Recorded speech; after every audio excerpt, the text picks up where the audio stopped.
URT, URT, where are ya? URT, URT. What are you?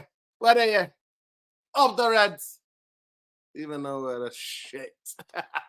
Big up, people. How are we doing? Welcome to United Real Therapy. I'm your host, Mr. Structure, people. Come on. Let's be having you, people. Let's be having you. Jenas sat for sending picture of his Mangita Claire Bolden. The guy defending the Glazer shows the Muppet. Oh, mate, let's not even go there, mate. The man is Uncle Ruckus, mate. If you know Uncle Ruckus, if any of you know that, then you know. Jenas is Uncle Ruckus, man. But big up, people. Big up, Nick Nash. Not seen you in a while, mate. Jenas was a football pundit for BBC. He was also a professional footballer who played for Nottingham Forest, Newcastle, Tottenham Hotspur, and Aston Villa and QPR. Man, like Nick Nash explaining who Jenas is, mate. Jenas is that Muppet that was on Match of the Day on that, on that TV show. How we doing, Therapy Army? How we doing? Are we having it or what? We're here, people. We're here. Smash a like on the video.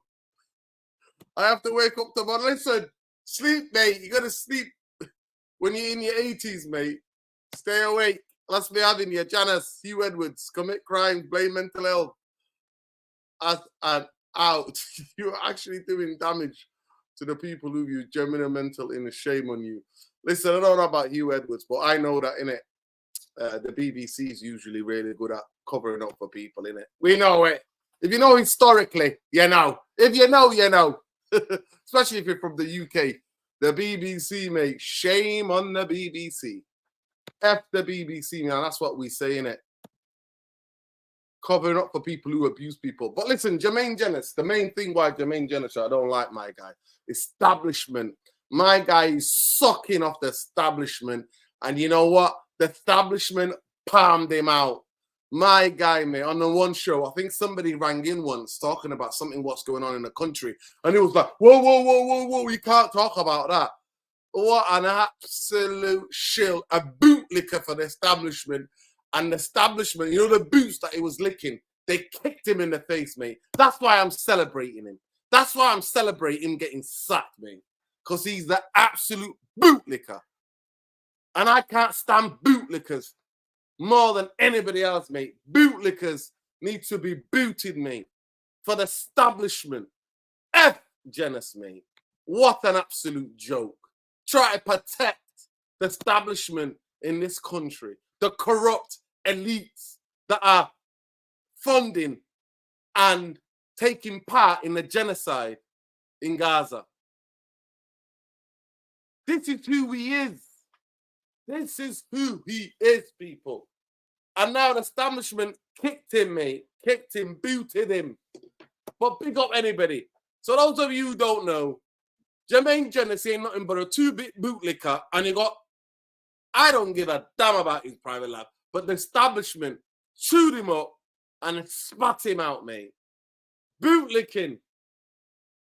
Man UFC, big up Kelly's Woman last year. Man UFC linked Sterling priority to resolve contract. Yo, Sterling is looking for, I don't know, 30 million payout from Chelsea before he goes anywhere, mate. Big up Alien, big up Nuruddin chat. You know, United moving disabled people from the Stratford end to put more seats to make more money. Rah. Wow. That is mad. What do we expect, bro? What do we expect? Listen, Sterling 3 years ago, Sterling now. I'm not having any of these players, man. I'm not having any of these players, man. If we had an amazing manager, amazing coaching staff, then maybe I would say Sterling, you know what I mean? As a United fan, maybe he can roll back the years, but boy, oh boy, oh boy. You know, under Glazer's reign, they have won a lot of big trophies. They spent money. So from the outside, the question is feeling something the fans feel against the Glazers. Who's this talking? Where's that quote from? Man UFC 14, where's that Glazers? Where's that from? You can't just dump a quote and not tell me where it's from. Man UFC are not keen on Big Chilwell being part of the deal for Jadon Sancho. Listen, mate. F that. Why do you want Another injury-prone muppet. Come on now.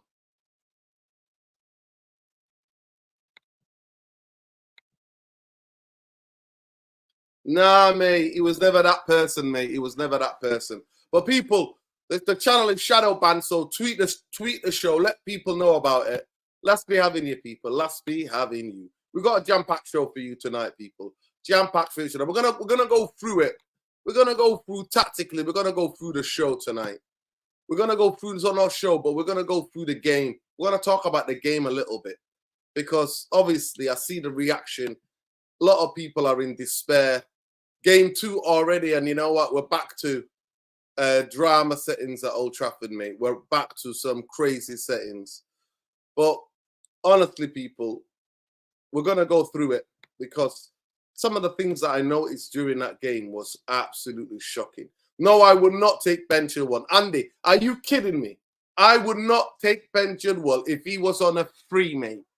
And it was a last footballer, mate. Are you kidding me? My guy's broken glass, mate. Sick note.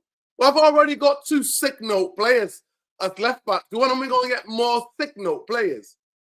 Are you kidding me? Would you take him, Andy? That's the question for you. Answer that question. Would you take him? Exactly. Exactly. We don't have that. Pep Guardiola got the best out of him, man. Yeah, big up Alien Tenno, man. Big up Alien Tenno. Manchester Evening News. That's from, but who says it? Who's the person who's saying it? Under the Glazer raid, they've won a lot of big trophies. They spend a lot of money. So from the outside, the question is this is a feeling. This is something the fans feel against the Glazers. Who said it though? Who said it? Who said it? Oh, Jermaine Jenas. Is it Jermaine Jenas? What a dickhead. Is it Jermaine Jenas that said that? Yeah, Ten Hag, mate. Listen, I don't think it was Ten Hag to blame. I don't think Ten Hag was to blame for United conceding 2 of the dopiest goals I've ever seen in my life. In terms of like dopiness. Big dopey goals that United conceded, man. I'm not gonna lie to you. It wasn't my big thing for me. I keep it simple. If you need a manager to tell you not to concede those 2 goals, then there's something wrong. There is something wrong. But anyway, people, my food is gonna get. Let me just see what happened with my food. Big up to everybody.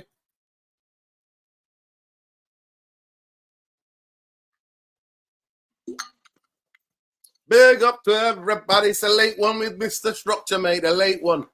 It's the late one. It's a late sesh with Mr. Structure, people. We're here. No, allegedly there are 2 presenters who had an affair, both married, still at the BBC.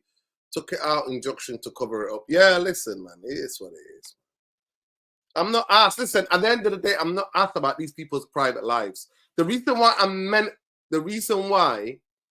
I am mentioning Jermaine Jenas is that this guy was a bootlicking. He thought he could bootlick his way into the establishment, into the BBC, like get in there, you know, protecting the country, protecting the elites. And there he was, mate. And you know what? They kicked him, mate. Like a true bootlicker, like every bootlicker, everybody who sucks up to the elites and establishment in this country, yeah, they will always learn the hard way. Always learn the hard way, mate. So F Jenas, mate. He can do one, mate. What did he do?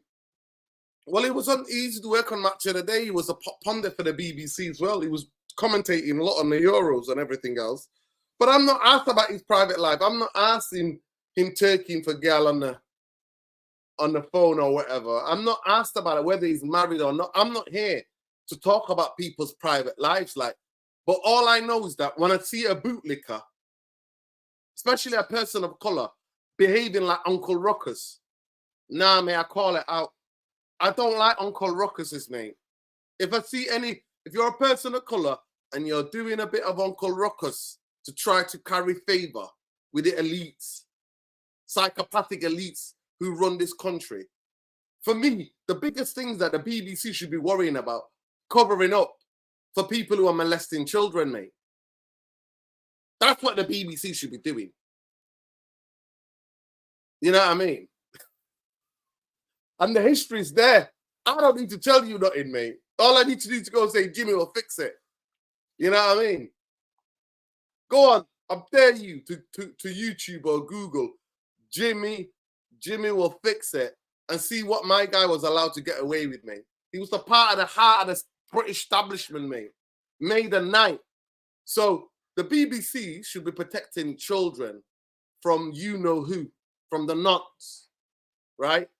But Jermaine Jenas is the bootlicker. Bootlicker. Try to be one of those people, mate. Try Uncle RUCKUS. So he got found out. He got dashed out. But anyway, that's a done with Jermaine Jenas. But big up, man. Yeah, man. F Jenas, mate. F Jenas. He's an absolute dickhead as well. That's what I'm saying to you. Always look in the quote that Man UFC 14 posted, yeah? He knows the reason why. He knows, he understands the reason why. But he wants to suck up to the elite. So he says here, under the Glazers, they have won a lot of big trophies. They spent a lot of money. So from the outside, the questions are, this is the feeling. This is something the fans feel against the Glazers. Because look what he's doing there. What is he doing there? Sucking up to what? Big money, big power. That's what he's doing. And at the end of the day, he got booted out. So every opportunity Jermaine Jenas gets, he likes to, could I lick your boot, sir? Could you let me lick your boot, Glazers? Could you let me lick your boots, the British corrupt government? Could I lick your boots? The people who are lying about the genocide, can I lick your boots? That's what he is, mate. That's what Jermaine Jenas is. So F him. F him. That's all I'm celebrating that, because F him. Like in terms of the why he got sacked and stuff like that, I'm not asked. But when bootlickers get booted out, when they're sucking up to establishment, time to celebrate, people. Celebrate. You know, here the only channel, mate, anti-establishment channel, mate. If you're bootlicking for the establishment, you tuned to the wrong channel. You're tuned into the wrong channel, people. But anyway, let's talk about the game, and let's talk about the game, and let's break the game down. I want to know, guys, get it in the chat. Let me know in the chat, yeah, what you thought about the game, especially the first half. Because I'm going to show you a couple of things, yeah? I'm going to show you. I got photos for days. I got photos, people. I got photos. So I'm going to show you. I'm going to share something with you guys, yeah? I prepared a little something for you, lot. Prepared a little something for you, lot, to be able to show you, yeah? Let's be having you, lads. Let's be having you, eh? Let's have a look at this. Let's have a look at this, eh? Let's be having you, people. Let's have a look at that. You see? Can you see that? Let me get rid of this. Can you see that there? Can you see the amount of space Casemiro's got? Can you see Rashford already onside, leaning too much, so he can't play it here? The ball, look at the space that he has. Nothing in front. They got two players trying to get back at him. He can take that ball forward and literally play it out there. And Ahmad's true. Ahmad is true. Through to goal. Casemiro does what? Gets the pass wrong. Eh? Gets the pass wrong. Let me go on here properly, man.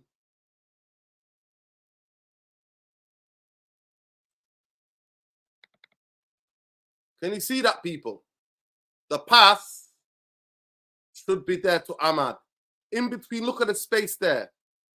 Should be. Rashford here, offside already. He's offside. You can clearly see his arm is already offside. Could not, if my life depending on it, and Rashford had to stay onside, he don't know how to effing do it, mate. He just don't know how to do it. So there we go. So that's number one. This is the high line that Brighton played. This is the high line. Brighton literally played into our hands. Remember, I always used to tell you, it used to be suicide to play a high line against Manchester United. Remember, I always said to you, remember when IP Leipzig come to Old Trafford? Do you guys remember? And we beat them 5-something. I think it's 5-1 or 5-2. Because they came and defended halfway line. The German manager, I forgot his name. The German manager was managing RP Leipzig in the Champions League during lockdown. Old Trafford, they came and they played halfway line. And Rashford, back in the day, used to time his runs, used to boom. And I think he scored a couple of goals that night. We absolutely destroyed him. So this is Brighton's tactic against Manchester United. This is what they did. This is what they did. And it's just not just that one there. They did it throughout the game. They did it throughout the game, people. There we go again. There we go again. Second half. There we go. Casemiro on the ball. Rashford's offside. Bruno's offside. The ball is supposed to go there, but instead of playing it, hey, look to Xerxes. Drop it into there, because Xerxes, I don't think Xerxes is offside. I think Xerxes might be in line with that last defender there. Or playing it short here, give and go. So give it to Ahmad. Ahmad putting it back. Ahmad making the run. 1-2 quickly. Bam, bam. Go in here. No. Again. When did Casemiro become the playmaker for Manchester United? What the F is going on here? So there you go. I see it again. High line. High line. High line. Hey? This is what I kept spotting during the game. I'm like, what the heck's going on? Here we go. Harry Maguire on the ball. Same thing. Look at the line. Look at the line. Actually, Rashford, we've seen, how many times I've seen Maguire play that ball into that space there? The ball should be going there. Or he should be dinking it into this space here, making this run here. But no, Maguire just dallies on the ball like he effing does. Dally. So, can you see the line? They kept playing the high line. Suicide FC, I call it. Because all it would take is one of these players to actually pick a pass, one of these players to time the run. And we're through on goal. Right? But the passing was absolutely shocking for Manchester United. The passing was horrendous. Horrendous passing. The passing was so shit. Big up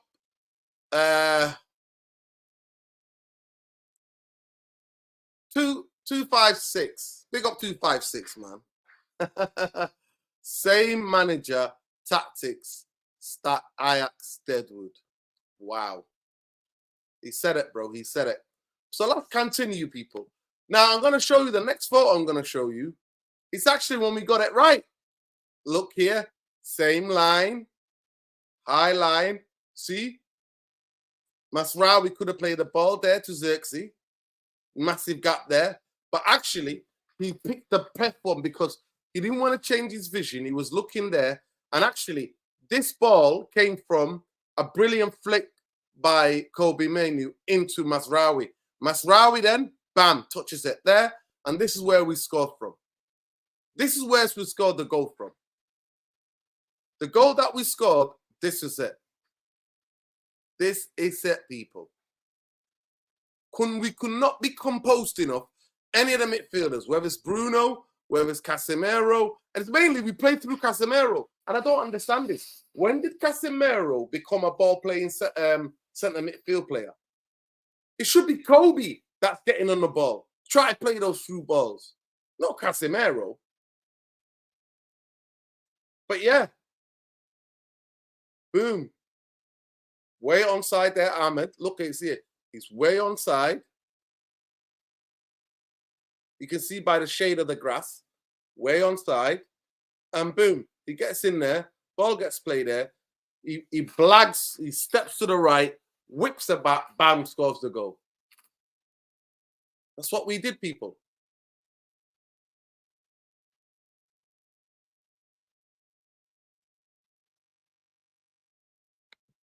Yeah, of course. It's crazy, people. But listen, people, smash a like on the video.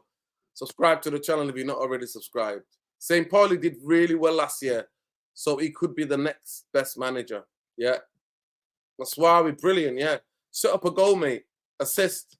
I thought he was man of the match in the game, in our last game. And I thought that he was brilliant. He was brilliant. Brilliant again yesterday. I think defensively, yeah, positionally, maybe, you could say he might have been to blame for the first goal.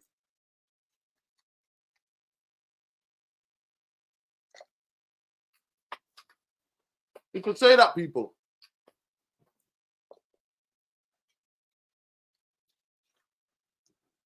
You could say that. You could say that. Maybe you could say he should have stopped the cross the other day.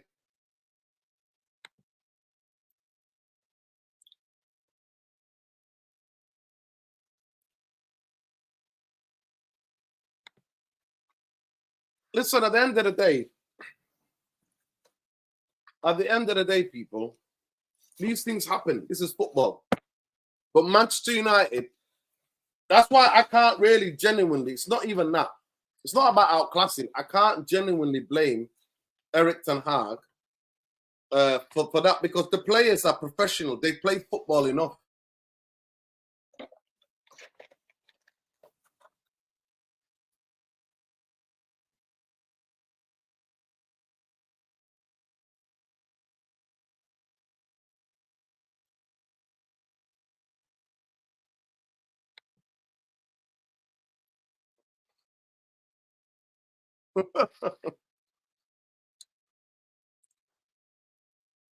Listen, the Fred bagging a hat-trick is the Turkish league, people. Come on now. I'm happy for him. I'm happy for Fred. I'm happy for Fred. Big up Eski. Eski's is 9-0. We just got unlucky. Eski, do you want to jump in? I'm going to send you the link. Let me know if you want me to send you the link. If you want me to send you the link, so you can put, I'll send the link to you now. For me, only time in the game, and then it was the other ball as well, where obviously, yeah, you could say they were unlucky with a ball touching Zeski's knee. Of course. But why do we have to collapse Eski? Why can't they go and create more chances when you, specifically, bro, when you're playing against a team that plays a high line? Why can't you go? Why? Why can't you do it, bro? Why can't we go and create more chances? This is the question for me.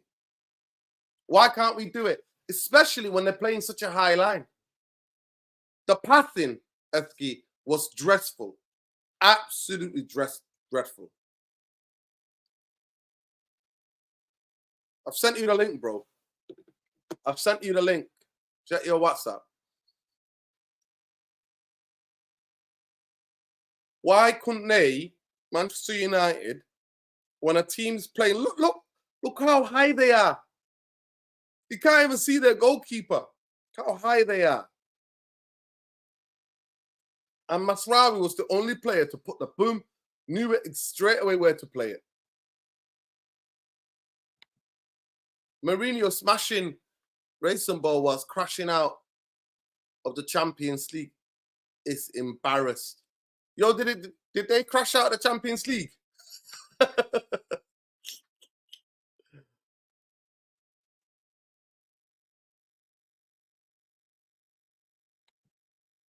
Yeah, Nagelsmann. That's it, Nagelsmann. He came to Old Trafford out on with the RC Leipzig, and I think he might have been a lockdown, and United smashed them for 5.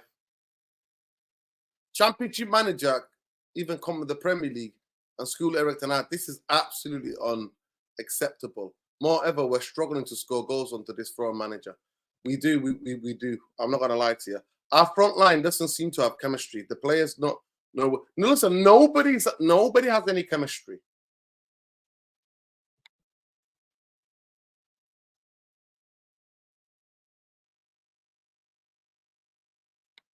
Yeah, but Ersky, jump on. But listen, what did you guys think about the game? I just wanted to show you these things genuinely. I wanted to show you guys how many high lines that they've been playing. Look, how much high lines they've been playing. Look at the high line. And we couldn't beat this team. Look at how they're playing halfway line here. This is the eye test. I don't need stats to tell me, oh, Casemiro was a 7. Why can't he get the passing fucking right? Why can't he? To me, this is basic football. The passing's on there. So the passing being absolutely shocking. And there are 2 goals we conceded. I mean, the second goal was even a joke. The first one, Maguire leaves it. But Brighton actually were really good. They had a couple of ways of playing out. Their wing backs will go really wide. They played out to do the 2 centre halves. And then they usually went from outside to inside. And we didn't track some of their runners. And then they put us in the back foot. I don't know what I've done with those photos. I think I only posted these. But yeah, people.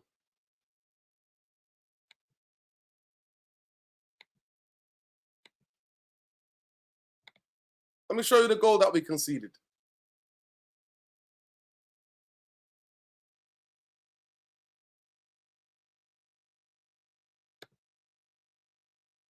Look at this. Look at this. Look here. 3 lining up. Pedro. Look at here. No shouting. No visualizing here. No saying to people, Xerxes, the goalkeeper's supposed to organize. Because obviously we were lined up like this because of the set piece. So everybody was in a different position. But Anthony, just before this, Anthony loses the 50-50 here around here. Anthony loses it. Anthony loses it. 50-50. There's Esky. Big up Esky. Yes, Esky. Yo. What's going on? Yeah, I'm good. You good? Talk to me, man. Talk to me what you saw in the game against Brighton. I'm going to move. I'm going to let you speak, bro. And you tell me how unlucky we were. But please, just one question. Actually, I'll ask you the question after.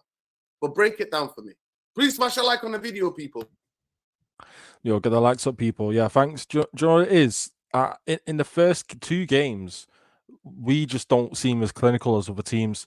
Other teams will get a chance and they'll score against us. And that's the worry going into Liverpool. I think we'll create more chances than Liverpool, but they might score more than us. Like, I still think I'm confident in that game, but I think against Brighton, do you know what it was? See that goal there? You just broke down that second goal, right? I saw your description. The low, you didn't see it in the thing, right? Not in this picture, but the low shoots out to right back. He's at left back the whole game. So from the set piece and then the ball gets sprayed out and then it comes back into the box, right? The low sprays out to right back. He's left his side. If he stayed left back, he's at least in that vicinity there so he can shout. All right, he can't cover 3 man, but he can shout to Xerxes, shout to whoever.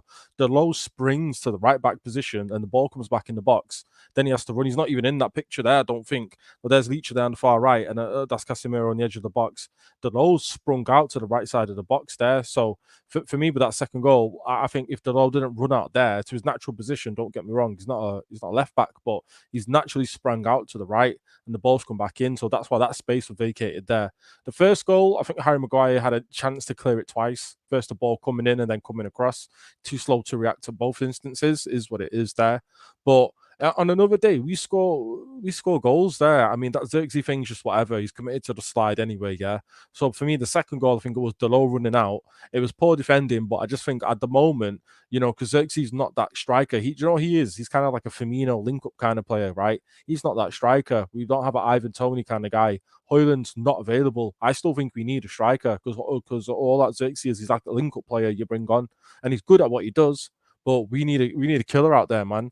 So for me, it's wait till Hoyland gets back, or we just sign someone. I don't know who we can get. There was that guy we were linked with last year. I forgot his name. Older guy. But look at the profile of players we're going for. I don't know if Tony's an option. I think no one's touching him because of his PR and what he does outside of football and his antics. But yesterday it was just unlucky. And you said, why can't we keep hold of the lead? I think we went for it. It was one of them. But again, it was that's just poor defending there. I think if Delo stays there, we're okay. But if that Garnacho goal goes in, I think we see that game out, and it's just it's over from there 2-1. But yeah, it is what it is. But I think people are just getting carried away a little bit online. Not saying you are, not saying you are, but I think what it is, people have, they didn't like what they saw last season. Any loss come this season, it's just like a kettle boiling over in it. It's going to boil over, and then that same feelings and resentments are just going to come out this season. So I think at the moment we just need to go again, regroup, and try to beat Liverpool at home. But yesterday, it was just one of them. But I think what I will say, over the 2 games, we're not clinical enough. Other teams are more clinical than us, and that's our issue at the moment. Defensively, I don't think we're too bad. Last season, we were conceding 20 shots every game. Over the course of these 2 games, I don't remember us really being worried. Yesterday, they had 2 really good shots, and then Danny Welbeck hit the crossbar. That was it, really. Limited to Brighton to 3 clear-cut chances at home. Like, it's not that bad. We can be better. De Ligt should have been match fit, and if he was, he would have been playing these 2 games, and we would have looked a lot better. He starts over Maguire. Everyone knows that. I think he clears that ball out. Just the first one that come in for the first goal, he clears that ball coming in, and he definitely clears it across the box. So for me, I just think we go again. We just got unlucky yesterday, but once we get Hoyland back and we start putting these chances away, like at the Fulham game, we should have won that game like 3-0, man. Don't know how we've not been scoring these goals. So it's a good sign. You'd rather create chances, Nuruddin, than not. If we weren't creating chances, that's a big problem. The fact that we are not putting them away, that's a step you can work on. That's your drill practice, that's finishing practice. But if over these 2 games, we were still conceding 15 plus fucking shots a game and we weren't creating chances, I'll be worried. But I'm not worried. What I've seen so far, I really like. So I think everyone just needs to keep it together, man. Hold the faith, guys. Don't worry about it. What's Barbara saying here? No leadership, ball watching. At the end of the day, yeah, that there's not a good picture there. What Helm's saying is true. That there is not a good look. But at the end of the day, I blame Delo. He should have stayed in his position there. And I blame De Ligt a little bit for not looking around. And someone there's 4 people around him. Someone should have closed that space down. That is appalling defending there. No, that's not the manager's fault in any game of football. That's just a joke. Players need to be a bit more proactive, man, and stop fucking backing off there. The biggest thing what you have to take into consideration, big up Esky, by the way, a long time no see, King. I hope you well. Yeah, man. Yeah, you too. Defensively, how you set up in a set piece is different. So Diego Dalot must have been around here because he's given a position from the set piece coach how to mark corners. Now, one of the best in modern football, actually all football really, one of the things that's very interesting is that if you're defending a corner or the set piece, a cross comes to the box, especially a corner, because corner is specific. Every team trains for how to defend the corner, right? Actually, you get out straight away. If you defend the first header, everybody gets out because then you try to catch people on attackers or defenders and that who don't know how to stay on side. You catch them offside. But the idea that Anthony was the first guy, the ball came here, yeah? The ball about came here. Yeah. Let me just get rid of this. Well, Underneath this here, I think that's Diego Dalot there. I think that's Masraoui there. And that's Kobe Mainu there, right? And this is Alessandro Martinez here, right? Yeah. Sertsky's there. Casemiro's here. It's got McTOMINAY, and that's De Ligt. De Ligt needs to stop defending with his arms behind his goal, right? Because here the handball is changed. Rule. They're not penalizing people for that handball, right? They're not penalizing people. So he needs to leave it out there. But so if you want to, but Anthony loses the ball around here. And then you've got people here who don't show this guy their right foot, right? His left-hand side, so they show him the left-hand side. Nobody shows him the left-hand side here. Everybody lets him cut in his and then leaves 1, 2, 3. For me, the biggest person who can see the play, who can see everything in front of him is who? Onana. Onana should communicate and go, back post, guys, back post. People then can run there and get in there. Zersky. Because it takes seconds to say those words. So, back post, back post. He doesn't communicate. Nobody looks around and communicates. Scott McTOMINAY doesn't say anything. Nobody communicates. That's the reason why Manchester United can. So to me, these goals, the first one and this one, I don't blame it on Erik ten Hag. I blame it on the players because this is worse than Sunday League level of goals. I would not mind if I didn't get here. This kid puts that ball top corner. If he puts that top corner there, can you see my arrow there? Yeah. I can't see the cursor, you know. No. Let me see. Can you see it now? Yeah, I see it now, yeah. Right, sorry. So if this kid puts it top corner here, right? Top corner there, no problem. I've got absolutely no problem. If he bends it to that top corner, no problem. But the fact that Onana doesn't shout, because he can see what's in front of him here, and he can shout, Sirski, Casemiro, these people to go here, to mark the back post, or even to put the guy off. But these guys here, Masraoui there, I think that's Diego Dalot, that's Kobe, that's, again, I don't know why you're defending like this, and that's Martinez.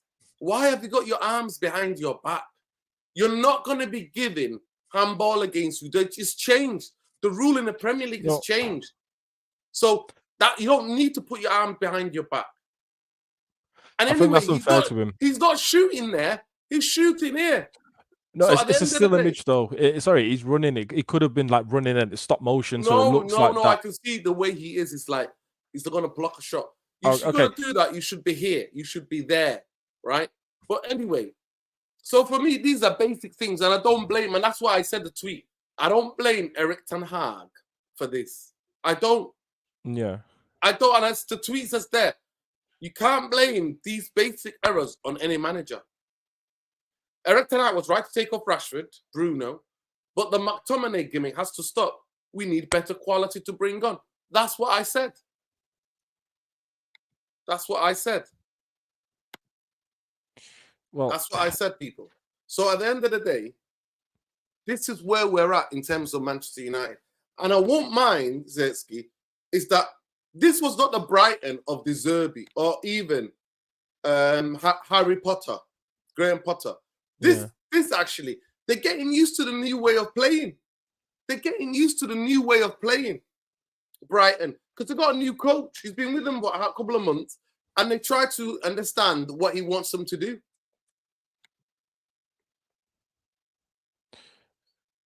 You know what I mean? And they played. Did you see on the other photo? I've got to go back and show you because I don't think you saw that this passing, the level of passing. Oh, I saw the passing. Yeah, how we got the goal, and so I saw that. I did see that.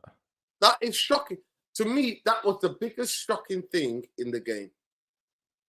The biggest shocking thing was Casemiro turned out to playmaker. That's an easy ball to make. There's nobody. He can actually run into that space and actually commit this guy and play the ball through there to Diallo. Yeah. Think here, the ball is Zerski here, or even the ball can play a 1-2 with Dama Diallo, because Bruno's offside, and this is what I'm thinking. Zerski's offside here, Rashford is offside here, Bruno's offside here. But then he tries to whack it on there, and he's already offside. Play shot here, 1-2, or just play it just here. Just think it over these two here. Just play it into this space. Diallo's already half turned.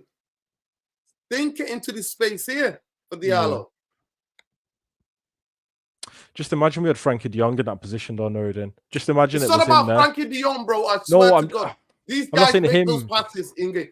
This game, we didn't need Frankie de Jong. I promise. I'm not saying him. No. I'm just saying as a name. I'm saying imagine we had. Look, we're talking about a midfielder that we need. The midfielder we're looking to bring in, UGARTE, right? He's a destroyer in there. He's a tackler. I don't think we need that kind of guy. That's what I'm saying to you. One of the parts of the show is we need more than him. Big up the Cypher says there. Ineos buying players for Erik ten Hag. Frauds. More Deadwood. Yeah. Listen, it's overblown. Thanks for the super chat, but you know. Listen, no, that's their point of view, bro. People No, have got a point of view. no, it is, but I just think sometimes it's, we could have lost the 10th game and all this would have come out. I think it's just a bit of resentment from last season people have towards the manager. We've seen it before. Same with Ollie going into the third season.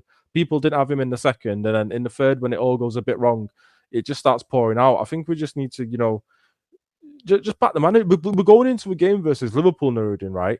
We can't be here talking about, oh, this guy fraud, whatever else, and that. Like, bro, it's not constructive. It's not. I'm not saying blindly do it, or just because he's the manager, back him. I'm not saying that. Of course, have your opinion in it. Yeah, that's great. It's what the show's for, right? We love it. But at the same time, from me personally, I think a lot of it's just a bit overblown, man. Just a little bit. Just a little bit. These here are all valid criticisms here that we're discussing here. The range of passing has to be better. They need to stop being offside, yeah. But I think he's got a new coaching structure coming in Nuruddin. He's got Van Nistelrooy here, so they need to take a little bit of time to adapt to here. But what I'm saying is, I'm liking what I'm seeing that we can discuss. These guys aren't taking chances properly. Because if me and you, Nuruddin, were sat here saying we're not creating chances, where's our chance created coming from? No one's making runs. We don't look deadly. That's a worse conversation to have. So I think it's good that we're here saying we need to convert these chances a bit more better. Because I think if we become a much more clinical team, we'll be okay. Because defensively over these 2 games, we've not looked half bad. There's errors. There's errors. All due respect, bro. In the first half, apparently Manchester United dominated the last 25 minutes of that first half. So Okay. half of the first half we dominated. Okay. The Brighton goalkeeper did not make one save. How do you explain that, bro? Okay. With that, we didn't look that threatening in the first half. Not in the first half, but at the same time, in years gone past, Nuruddin, we've been played off the park. I've been on your shows. We've been played off the park against Brighton, innit? Yeah. Come on, first, and we got battered. At Old Trafford, we got played off, right? And we've seen this, and it's been a joke. To go away to Brighton, all right, it's under a new manager, whatever. But these players are used to playing the system for years. They're used to a quote unquote style of play. We've come here, new coach structure. Team's a bit different now. We're playing this kind of way. We didn't play half decent. Look how high up we're actually playing football. Usually we're pinned in our own half. We're 1-0 down playing high up football here, and hour gone in the game. I liked what I saw. Okay, it's not the result we wanted, but at the end of the day, we didn't get slapped up. We didn't get slapped up by Fulham either. We should have won that game 3-0. Yesterday, we should have scored like 3 goals realistically. Realistically, we put the ball in the back of the net 3 times. One of them was just a freak goal. You'll never see a goal like that in the Premier League this season anyway. The Xerxes offside one. You'll never see one like that. It is what it is. If Garnacho put it higher, he didn't fucking, put the ball on the ground, whatever it is, innit? Fine margins, right? Don't want to sound like Ollie. But at the end of the day, I think the conversations that we have are actually better than ones we're having last season, where it's still like, what the fuck are we doing? We're conceding every attack. Whereas yesterday, Onana didn't have that much to do. Like I said, besides the Danny Welbeck hitting the bar, and then them 2 goals that are coming, it's shit defending twice, though. I think if De Ligt starts yesterday, he cuts out that first goal, number 1. And number 2, I think the second goal, all right, a lot of them fucked up there. But that first one, like I say, in it, once De Ligt is fully available, them mistakes won't be there. I don't think we'll see these mistakes from... Everyone knows Maguire's not good enough for Man United. So once it's De Ligt to Martinez, then we'll see what's going on in it. So at the moment, I think we all just need to... take in perspective in it that we're making progress. I'm seeing progress personally in it with the manager. We created chances against Fulham. I give you that. I don't think we created that many chances in this game. I'm not lying to you. The first half for me, Manchester United huffed and puffed, and the Brighton goalkeeper did not make one save. I think once we went 1-0 down, like we usually do, Eski, we rally. You know what I mean? We try to get back in the game. And yeah, and the first chance of like where Onana played that ball and then Diego Dalot headed it to himself, that was a hard volley to control on the run. It's very difficult. People are making it out like that was an easy chance. That was not an easy chance, bro. Oh yeah. When he put it across and he didn't hit it with his right foot, he's left-footed. Yeah, no, that's difficult even for a right footer. He's left-footed, mind you. So for people to say he should have scored that, no.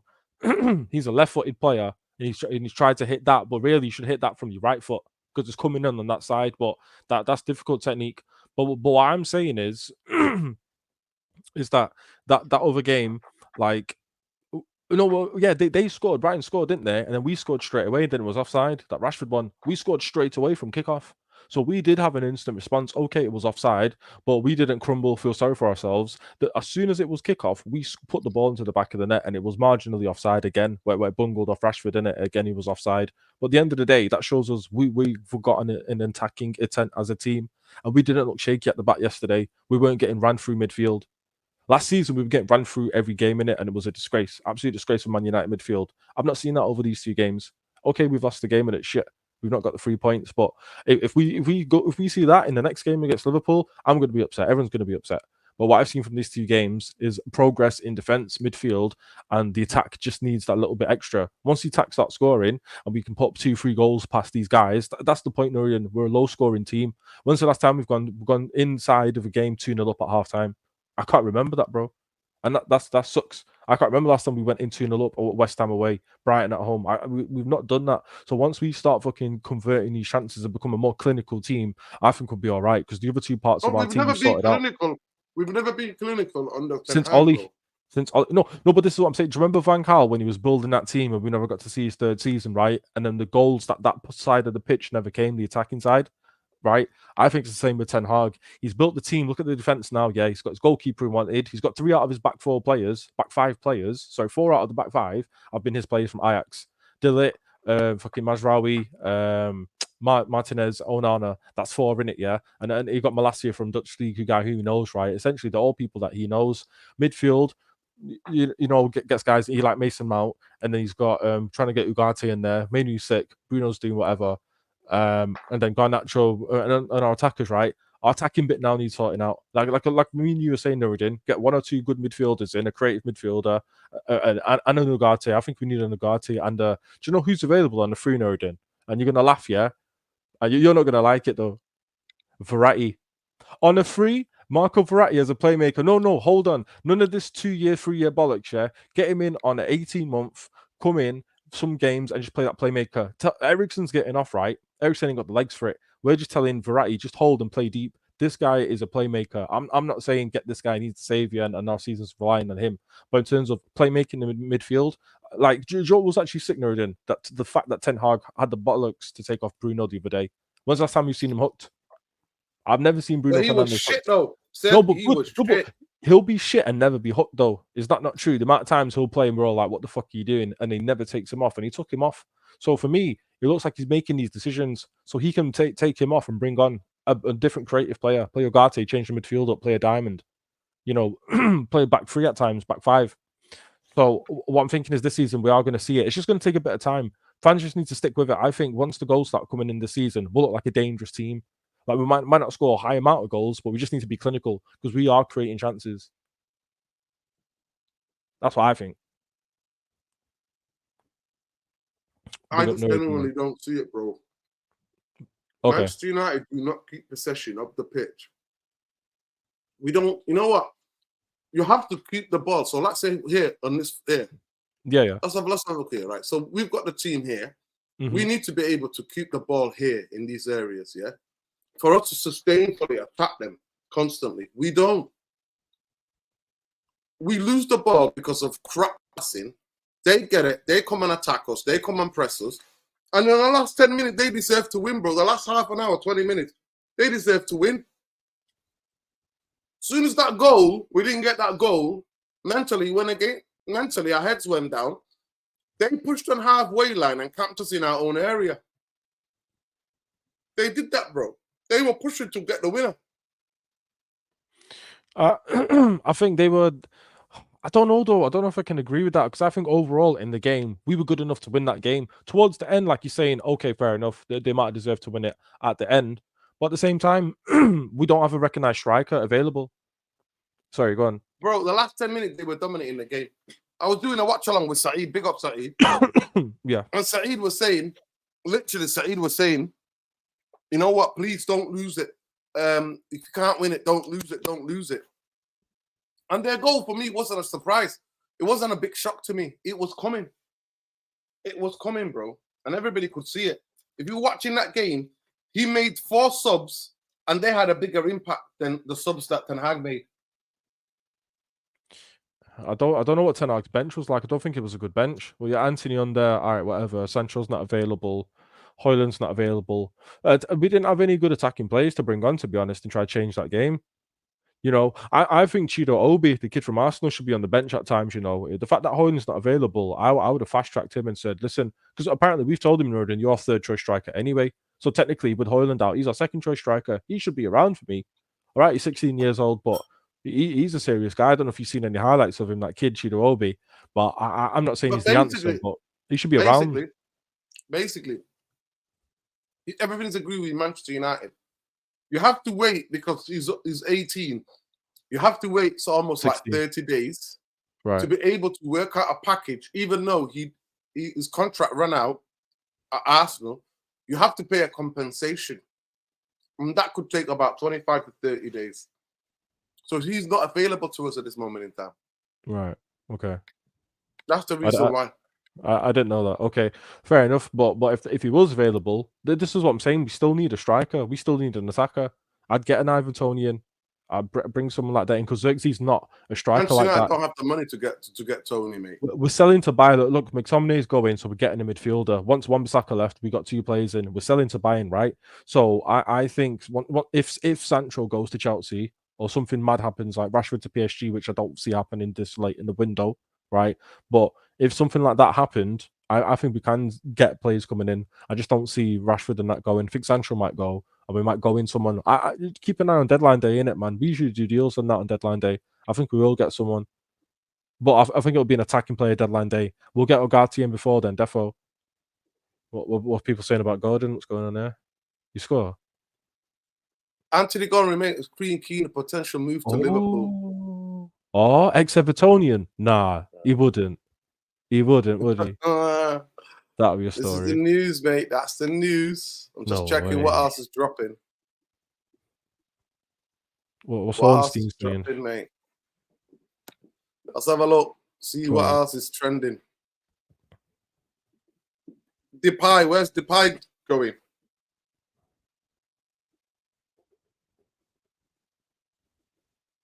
Fred with his first hat trick. Let's watch it, yo.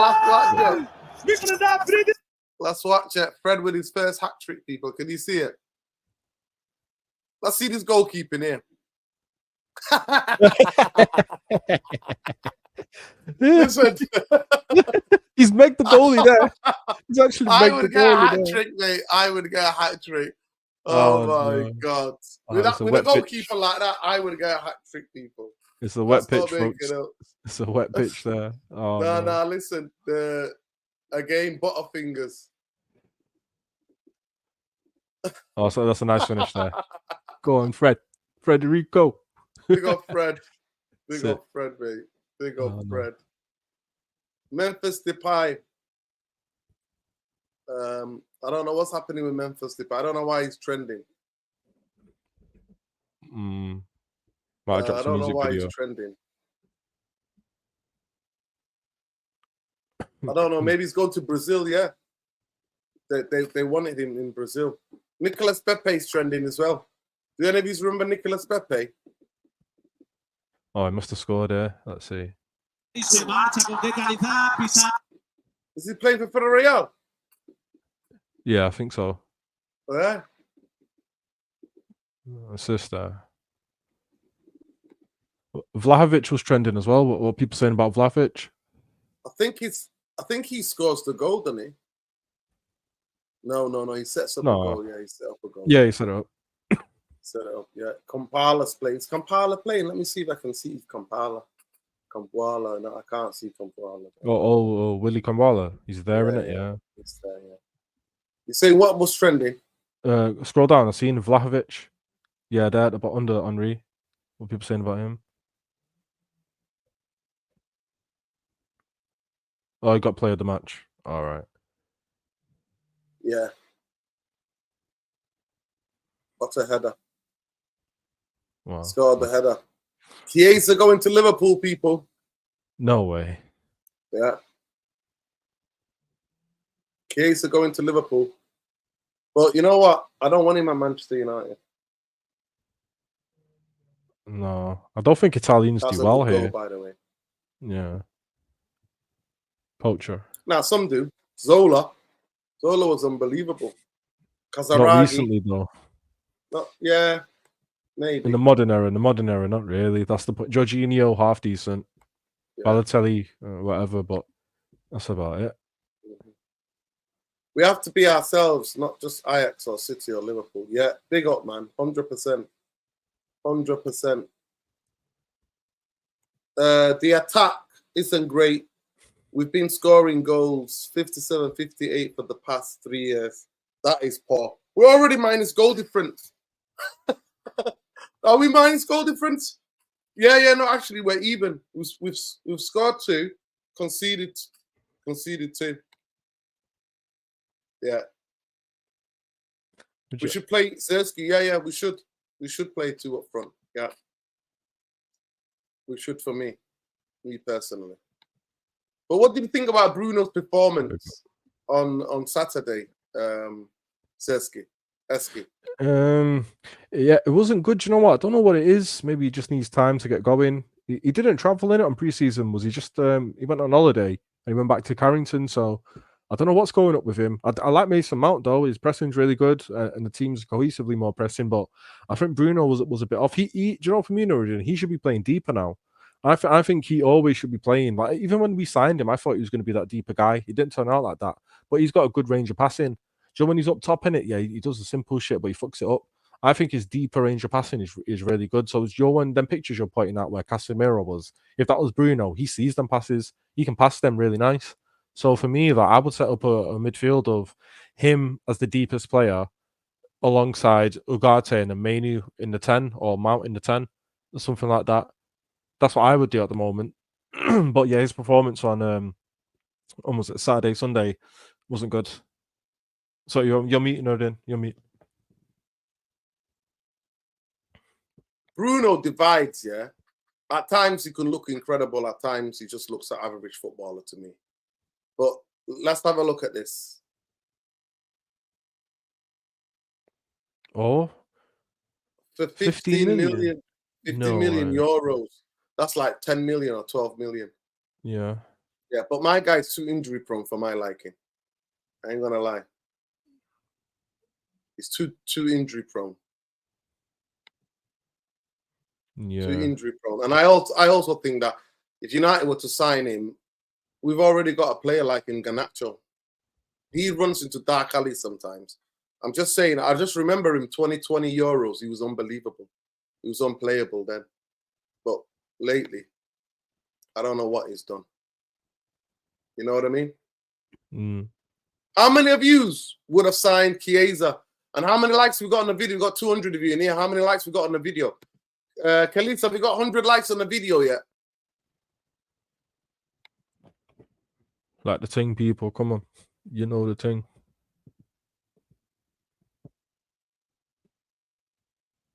Yeah, Bruno pisses me off, mate. He's honestly pisses me off with his giving the ball away. We're not even got 100 likes yet, and there's 200 of you here, people. Absolutely shambles. Come on, people, man. Yeah. But yeah, Chiesa, Liverpool. Watch this space. But I'm like, is he going to play though, really? Is he really going to play? They'll play some games. They're in Champions League, innit? They've got a lot of fixtures this season, Liverpool. Do you know the thing is with Liverpool, yeah? People chatting shit about them. They're not signed anyone. I've got a funny feeling, Erdin, and it's one that I don't like. They're going to be all right this season. Nothing's going to happen. Like, they're just going to be, like, fine. Absolutely fine. They'll score goals. Must be going to Crystal Palace. Exclusive. Crystal Palace are leading the race to sign Gomez before the transfer window. Wow. Newcastle talks to Matt Gahey. All right. Wow. Okay. Wow. Decent. Yeah, they've not sold anyone in Liverpool, actually, as well. No transfers at all. No, they have. They've sold 2 players. They've sold 2 players. They've sold that kid, Carvalho. And that, listen, guess what? Liverpool have check. Let me break this news to you lot. Right? Liverpool have sold a player that's never played 1 minute for the first team. A Dutch defender to Brentford for 25 million plus. Young Dutch defender. 25 plus 5 add-ons. Or No we way. can't, where we are, we can't sell bloody Sancho, who was part of sending Dortmund to the Champions League final last season. We'll stop sharing and we'll come back. We'll come back to normal. But big up to everybody, man. Listen, at the end of the day, tactically, Manchester United got it wrong. But Manchester United can't sell. Yeah, is that his name? Vandenberg. Yeah, that's his name, yeah. He's meant to be all right. That's what I'm saying to you. Liverpool sold him to... They sold both of them for 60 million. Carvalho kid as well for like 25, nearly 30 million. Both of them with add-ons on it, over 60 million for 2 players to Brentford. Shambles, innit? we got half of that for Scott, less than half of that for fucking Scott, and he's not gone yet. Scott like 15 million euros or 20 million euros. So 20 million pounds. That's what it's going to be. No, man. How is Scott going for that much? It doesn't make sense. He scores goals. Obviously, you love Scott. Talk to me, Eski. You're Scott's one of Scott's biggest fans. Do you agree what Rio Ferdinand said? What did he say? What did he say? Go on. Let me find it first, but go on. Tell me, how gutted are you to see him losing? Do you know what Scott is to me? Do you know Toby Collier coming through, yeah? Good, solid player, reliable, really good squad player. That's who Scott McTominay is to me. So when he comes from the ranks, you can come in and out of a game, not starting for Man United, but you need him to do a job. You might need him to just do something in the game, bring him on, and he's a bit of a goal threat. That's what Toby Collier is coming now. And I think we've replaced Scott with him, basically. That's what Toby is. Good squad player to come in, but we need a starter. So UGARTE is probably coming in to be our destroyer. Fair enough, phase Casemiro out. Now we need a creative player in there. So for me, Scott, he scored big goals. He scored, bless you. He scored winner against Man City. He's won Europa League with United. He's won 2 FA Cups, probably one. He will leak up to Man United. He's not won the major trophies, but, you know, big up Scott, man, if that's it for him. Okay. Go on, what did you say? Say this to win Let's go. Scott McTominay. To me, he represents United in lots of ways, right? He is a player that I think has got a United DNA. And look, it's not about just having the best players, it's having a team of players that play how you expect them to play. And I'm a bit surprised it's got one.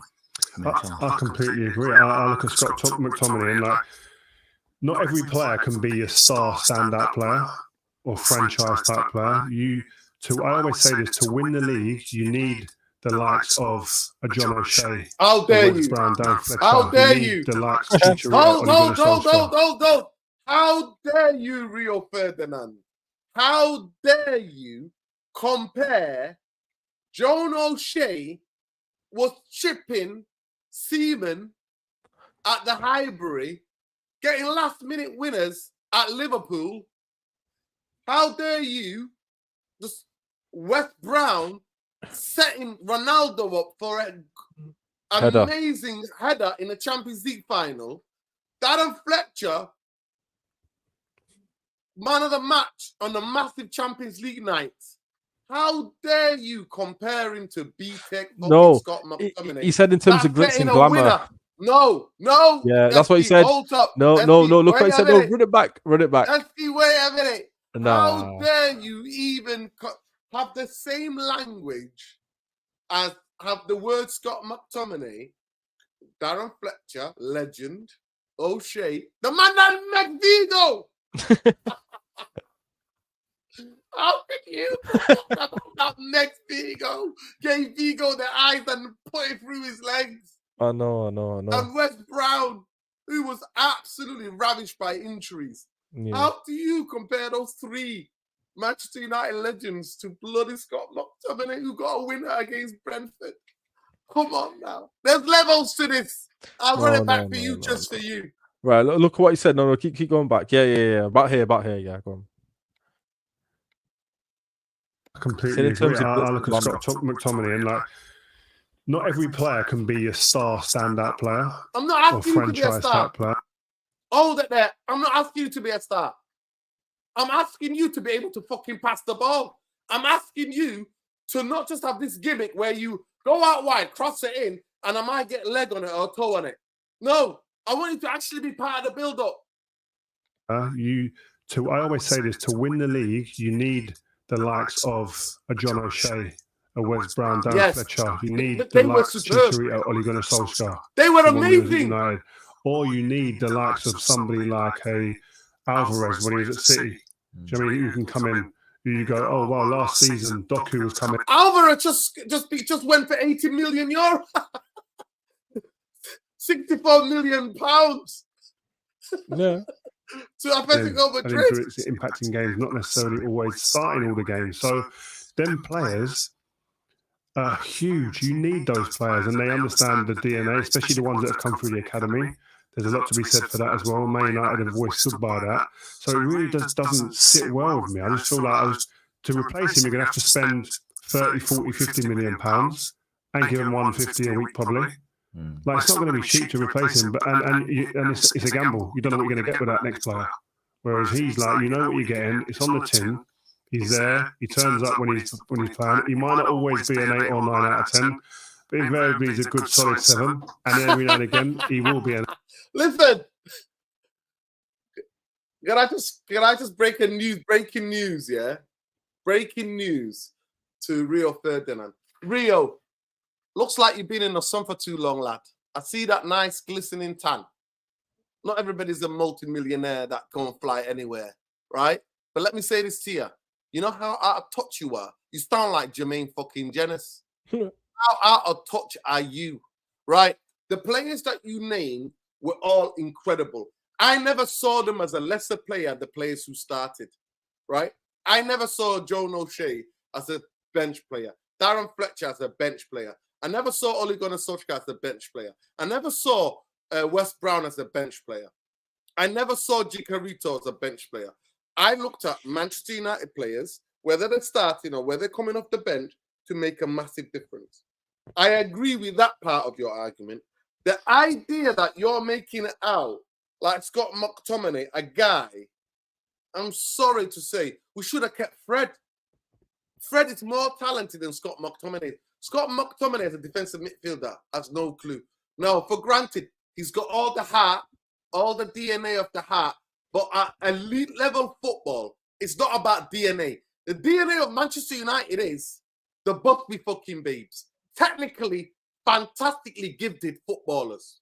That's the DNA of Manchester United. The Bobby Charltons, the fucking George Bests, the Dennis Laws, the Eric Cantonas, the Andy Coles, the Dwight Yorks, the Ronaldos, the Paul Scholes, the Roy Keanes, the Beckhams, the Giggs.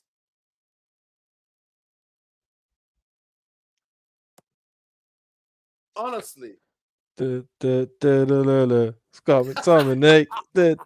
It'll never go away. It'll never go away. Listen, Scott, we love you. Yeah, Man United. Listen, let me finish it. And get you a goal. No, that was it. I mean, what he says the last bit.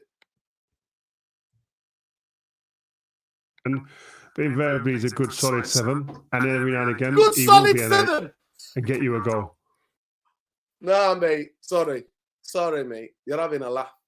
You make me laugh. I'm sorry. Honestly, no player from the last season has got 7 in Manchester United team, other than Kobe. You tell me, has anybody even come close to getting a 7 some of the games last season? Then Kobe. Come on. Has anybody come close? I think maybe Amrabat in the FA Cup final. You could say that, Eski, yeah? Oh, an individual game. I thought you mean across the whole season. Nah, I'm talking about a 7 big games, 7. Yeah, no, in the Liverpool game, I think Garnacho got like an 8 for me in the FA Cup game. He was always at it. Yeah, I think Scott got a 7 in that game against Liverpool. You scored first. So, you know, I think there were big games. McTominay ain't nothing but a box crusher, bro. Let's be real. No, I'm not saying you should start. My point is, that's what I'm saying. I'm comparing him to Toby Collier. Toby Collier, I don't expect massive things for. I like him. He's a very good, talented academy player. Athletic, got heart. He's Scott McTominay. That's all he ever was. He's going to come in, look well, put his body on the line, and have a decent career for this club for however long. And that's it. Probably got off like Scott. I'm not saying the problem is with Scott was Ollie used to start him week in, week out like he was that guy from United, and he was never that dude. That's not his fault. If Darren Fletcher played every games over Paul Scholes, like people would have an expectation of Darren Fletcher, and it was never the case though. But the fact is, Scott McTominay was playing that amount of games. Same for Pereira, innit? Pereira played that many games, and we sold him with that you're never going to be good enough. He could have been the same guy coming on if he weren't good enough for United. But it's the same for Scott. I think we need someone like him. But we got Toby Collier. That's it. If Toby Collier wasn't coming through, we'd keep Scott McTominay. It's the same profile. Scott doesn't belong in the squad. He doesn't anymore because we've got Toby coming through. I agree with Pespian. And then we're going to get Ugarte, a proper box crasher there. I mean, box-to-box midfielder there. So don't worry, man. But I think Scott, he's done his thing. You know, come through the academy, scored goals, big goals against rivals, scored winners against Man City, won FA Cups, League Cups, you know, Europa League. Won a lot of trophies at Man United, and you look back at his time and say he was a success here. He won trophies there, and he scored big goals. So if that is it for Scott, then you know we treat our players well. No scandals. Never said a bad word about the club. You know, proper lad. So big up Scott, man. Is he good for Man United? No, but let's wish him well elsewhere, man. Yeah, Jarvis, have you got 10 minutes? Jump on if you got 10 minutes. We'll send you the link. Big up Jarvis, man. I miss Jarvis. You know, I miss everyone, man. Yeah, man. Just send me the text in and let me know you're available, bro. I just seen you were on now. Do you know what? I've got a new job in it, so I'm not really off like that. On days that I'm off, I'll catch you in it, but it's one of them things. So you're not working the way you used to meet Simon Stone these days? You're not working No. Me and Simon Stone not crossing paths no more, innit? No. Not getting that info anymore, that fake info. But no, I'm somewhere else now, innit? But yeah. Yeah, I'm glad. I hope then you're happy with the new place, bro. Yeah. The people are good. I'll text you about it. I'll text you about it. Yeah, I respect McTominay. He scored important goals for us, but we want to move forward. The right decision, letting him go, 100%. Should have been let go a long time ago. Listen, we let go of a better talent than Scott McTominay. I'm sorry to fucking say. You know what I mean? We let that kid go to Everton. Who? Ghana. I love Jimmy way Garner. Better than fucking Scott McTominay. Love Jimmy Garner. I don't know why we let him go. Like, are you fucking taking the piss? And Iqbal. Why did we let Iqbal go? He's a better talented player than him. I don't know, you know. Have you heard of Darren Fletcher's kid in the academy? He's meant to be sick, you know. Jack Fletcher, you heard of him? Yeah, he's good, but he's got way to go. He's got a bit way to go. Sorry, Jarvis, I've just seen your text message. Big up to you. I've just sent the link. But yeah, Rio, lay off the crap, mate. Lay off the pipe, bro. I don't know what you want about here. Rio. Like, name enough people. To me, I never saw Ole Gunnar Solskjaer less than. I never saw West Brown less than. I never saw Darren Fletcher less than. And especially John O'Shea. Oh, my God, what a player he was. The guy that chipped. When I tell people, John O'Shea went to the Emirates, yeah? We beat them 4-2, I think. In a high, intense game. Chipped Seaman or whoever else they had in goal. I don't know, maybe it might not have been Seaman, but chipped them from about 30 yards on his left foot. Megged bloody Figo. Such a brilliant player. Can play in midfield if you wanted to. Play. O'Shea could play right back, left back. Could play it all. Do it all, mate. Could do it all. Centre back. Yeah, man. We're East African out here, bro. Big up. Yeah, 100% Sajid. Embarrassing is not the word. Yeah, listen, I don't rate Unana. Liverpool just signed that Mamarashashvili, the Georgian goalkeeper, who's one of the best goalkeepers in the Euro. And we've got Deadwood Unana, mate. That United fans got absolutely we saw him one game and absolutely started to working for him. Big up Jarvis. How are we doing, Jarvis? Big up. Yeah, I'm good. Big up, Esky. Safe. I just came from Jarvis's corner. You know, we just did the 2 hour, 30-minute stream. So wow, that's a lot. Yeah. Listen, I'll let you go. We're gonna finish up soon anyway. But I do want to say quickly, what did you think about the game on Saturday? Oh yeah. It is what it is. We lost the game, but I'm not too negative because I saw positives, you know, in our play. Our press play was really good. I think we pressed them high and we pressed them good. We have a lot of chances. I actually said that before the season that one of the key elements for us to succeed is actually doing well when we win the ball high up the pitch, because I knew we were continuing this high press style from Ten Hag, but we didn't utilize on our chances. That was the biggest problem last season, especially before I would say before Christmas. We were really good.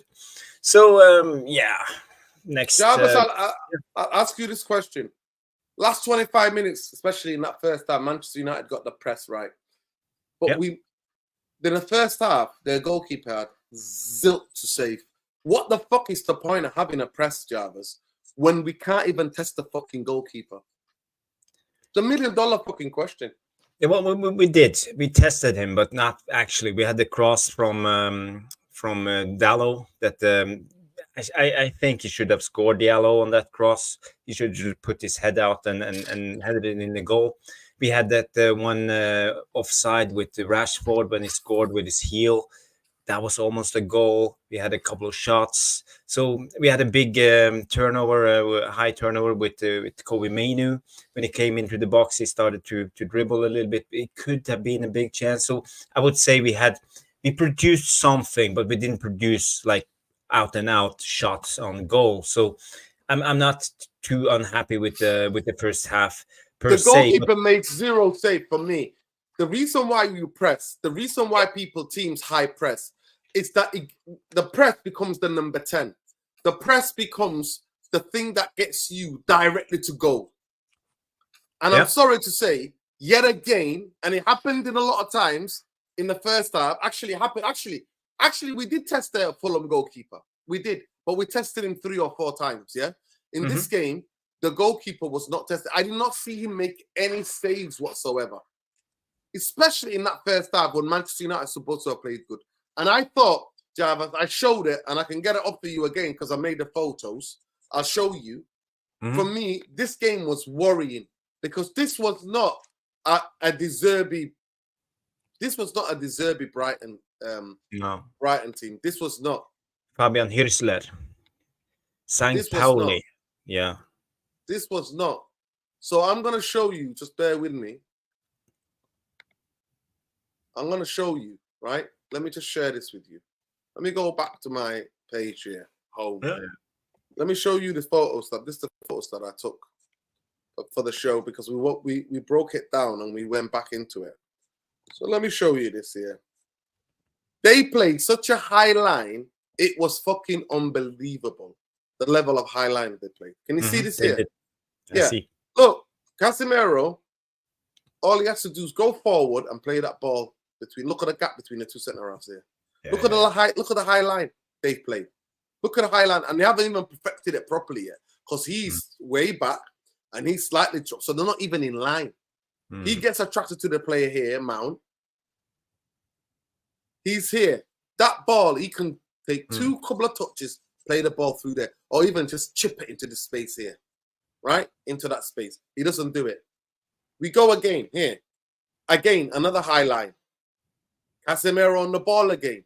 The ball space is here. Dink it into there. Ahmad has already got his body turned that way, and he can run in here. Bruno's offside. Rashford's offside. Zerski's offside. I thought he was in line, but he's actually offside because I think he maybe it's that back leg keeping him on line, but he's the part of his body is actually already there. The only time where we got it right, again here, Maguire, look, another high line here, look, 40 yards from their goal. Ahmed doesn't even want to be. He's already on the other side. I don't know what. Did he make a run and did he come back? He's probably span off and came back again. Zerski here. The space is here. Yeah, but already and what Maguire, look. And you know the thing about it? No pressure on the ball. Zero pressure. Everything I'm showing you, there's zero. Zero pressure on the ball here. Zero pressure on the ball here. And the basics. This is what I don't get. This is what I don't get. These are basic these are Saturday, Sunday league passes that we could make, Jarvis. Yeah. Saturday, Sunday league that I agree, Nordin. The only time only time a fucking player looked at it and thought, wow, look at their fucking eye line and actually play the ball through. This here move came from Ball got played into. He flicked it. Kobe into Masraoui. Yeah. One touch, boom. Yeah, one touch into there, and that's where the goal came from. So for me, this was some Brighton. Like they were there for the taking, Jarvis, and that's why I'm shocked that you think that it was all this and that. That to me, it was. I don't blame Erik ten Hag for this. I don't blame the goal that we conceded, and I'll show you again here. And I broke it down as well. The other goal, the goal that we conceded. The first one, obviously, everybody understands and knows the ball wasn't whipped in. All Harry Maguire had to do, Jarvis, is literally go to the ball and let him hit him in the stomach and then clear it to Rosette. I broke it down here as well. Here. Now, everybody will say, oh, why are they so dysfunctional? You can explain a little bit by saying that we just defended a corner, so everybody was everywhere. Every team has a way to defend on the corners, Not just every set piece, but on the corners. So people saying, oh, Diego Dalot ended up on a run. I don't mind that. And the other thing, what teams are coached, the coach to, when the ball is cleared, get out, push out. So you catch people on side. But the biggest thing for me is that how Onana here doesn't communicate. It takes milliseconds to go, boys, back post, where are we positioning? Here, that's to show him the left-hand side, not let him check it back. If Petro doesn't get it, look at him. These two are going to score. Like, it's the fucking joke that they all get sucked into the ball. And before this move, if you remember, Jarvis, it was Anthony that lost the 50-50. Yeah. So, I'm just. It's terrible defending. I agree with what you're saying, and you're highlighting the right areas of what went wrong. First of all, when it comes to our long passes in behind, that was most Maguire and Casemiro, and we know none of them possess the quality needed. So it goes down to quality. Imagine if we had Toni Kroos, for example, instead of Casemiro or Kevin De Bruyne, for example, it will be a different story. And Maguire hitting it from the back. Actually, this is good if we get Ugarte in, because Ugarte is actually quite decent on his long balls. He doesn't hit them much, but when he do, he's accurate. So I would say I think he will strengthen our team tremendously if we get him in. When it comes to the corner kick, as Ugarte. Yeah. Because we scream for a player who can hit the ball from the back, because we can't. Bruno is up in the 9th or 10th or wherever. I'm gonna make a prediction here, Jarvis. Right? Yeah. If Brighton go to the Emirates on Saturday or Sunday, whatever it is, I think it's Saturday. If they go there and they play that high line, they're going to get murdered. Because all you have to do against Brighton in the last game is have one player that can pass the ball and one or two players that can time their run. Remember, IP Leipzig came to Old Trafford during a lockdown in the Champions League. I remember. We could have won that game. No, we smashed them at Old Trafford 5-1. Because they defended that halfway line. So at the end of it, I just don't understand. We played, Brighton were there for the taking, and we end up losing the fucking game. Because of basic, worse than Sunday League fucking errors of defending. And during play, we couldn't, fuck the high press. We didn't even have to do a high press against them. We just, during the game, they're playing such a high line. Yeah, but we know Ten Hag, he wants to dominate. That's why he tries the high press. Is that my preferred way to play? No, but I try to understand what he's actually trying to do. He's trying to dominate the opposition team. He's trying to high press. Because we don't go direct to goal, because we lose the ball. We high press, win the ball, then lose it, Jarvis. Yeah, that's the problem. You are spot on. That is the problem. We don't know what to do with the ball when we win it high up. It's like we are going out in 100%. We are firing, but when we receive the ball, we don't know what to do with it. We are not in control when we receive the ball. We don't know what to do. It shows that there's no coaching. It just shows me that there's no goal shooting. Other than Well, that, it shows me Dante, Manchester United when should we win the ball a sign lot of the time, we any want to drag players the ball because I to one genuinely side thought and the try Emek to. Karahad will last the season. We want to try to switch it, you know, and that's the problem. We want to always try to switch it. We tried it all the time, but when Brighton defended, they defended with the one extra man. They had 2 up front, 2 in midfield, 1 in behind them, so there were 5, and a back 5 who were going like this. So they had an extra man always when we received the ball on the wingers. When Rashford had the ball, they had one guy ready to jump all the time. So they stopped us before we could turn and shift play to the other side to Ahmad. So this was Brighton's tactic, and it worked really, really well. So I would say they did well, but they had an extremely high line, and we should be able to punish them. And but we needed the quality from our passes. Casemiro's not even good enough. I would actually consider just dropping Casemiro completely, play Kobe Mainu in the 6, and maybe drop Bruno a little bit deeper, so we have at least one guy who can hit the long ball. Even though I'm not a big fan of Bruno, at least he possessed the quality to hit it sometimes going forward. Because playing this Casemiro thing now, it's like a comedy. It's a clown when he's on the pitch. He doesn't know what to do, and he's not good enough at the current stage. He's a done footballer. That's my opinion. I actually miss Amrabat, someone with some defensive skills and know how to read the game and actually stop the attack. We saw him in the last 4 games of the season. He was actually quite good in that role, and he could spread the ball both right and left. So we weren't as predictable. Yeah. It hurts me. It really. Yeah, hurts. I agree. Really But hurts don't you me. think we will improve? I don't know, Jarvis. I'm not gonna lie to you. I don't know. I don't know because I see basic things. I see no pressure on the ball. Wait about a space of 7 or 8 yards for a player to look up his head and to dink a ball over 5 players, and they can't do it. And I see us pressing for pressing's sake, and then after 60 minutes, we usually gas out. After the first half, we press. Well, after that 60 minutes, we gas out, and then Kobe and Casemiro are nowhere to be seen. And then the other team comes into it, dominates us, and they were by far, they deserve to win. They deserve to win. They hit the bar with a header. They deserve to win. And Diego Dalot cleared one off the line. They deserve to win. When people are like, what are we talking about? But yeah, it's just, I'm telling you now, if they go to play that on Saturday, Arsenal will hit them for 4 or 5. Mark my words. Yeah, I think Mark Brighton is my a words. decent team. I think they have good players. They were there for the taking. They were there for the taking. With no pressure on the ball, they had Billy Gilmore and Milner. bloody Simmer frame, nearly 40 Milner.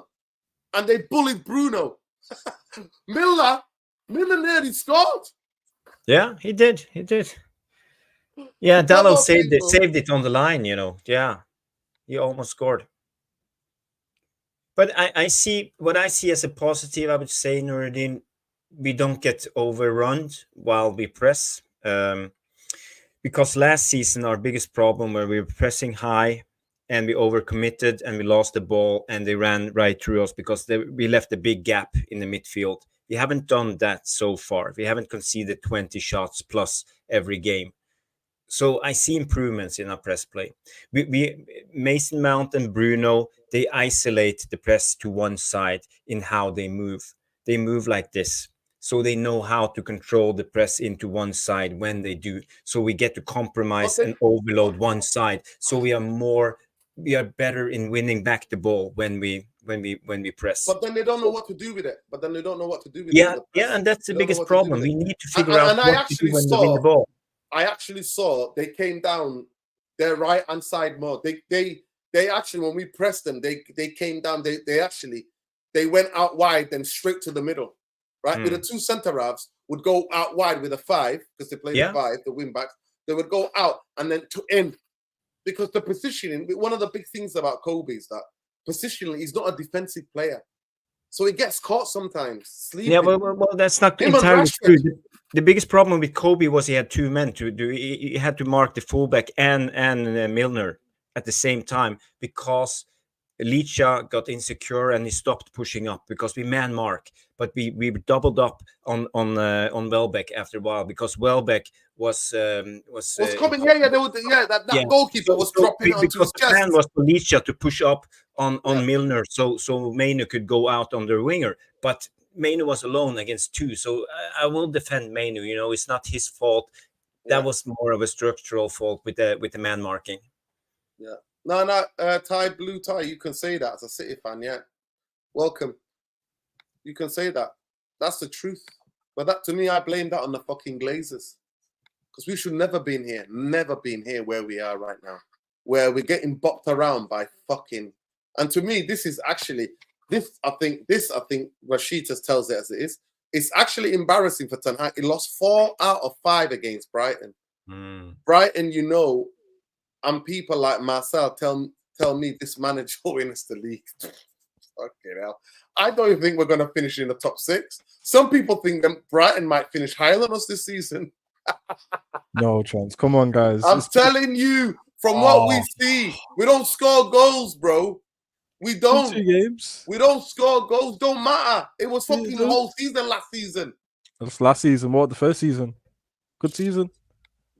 Third season, Liverpool was in this race. Chelsea were in this race. And Liverpool came into it. And it was 5 more games. Liverpool would have finished 3rd. That's a fact, bro. They had the most horrendous injuries. Chelsea were in disarray. Spurs were in disarray as well with Conte. So let's be real. Now, it's more competitive, the Premier League. And now I see it as, I just don't know. I was actually quite happy with what I saw against Fulham. I actually saw us test the goalkeeper. Yeah. He made saves throughout the game.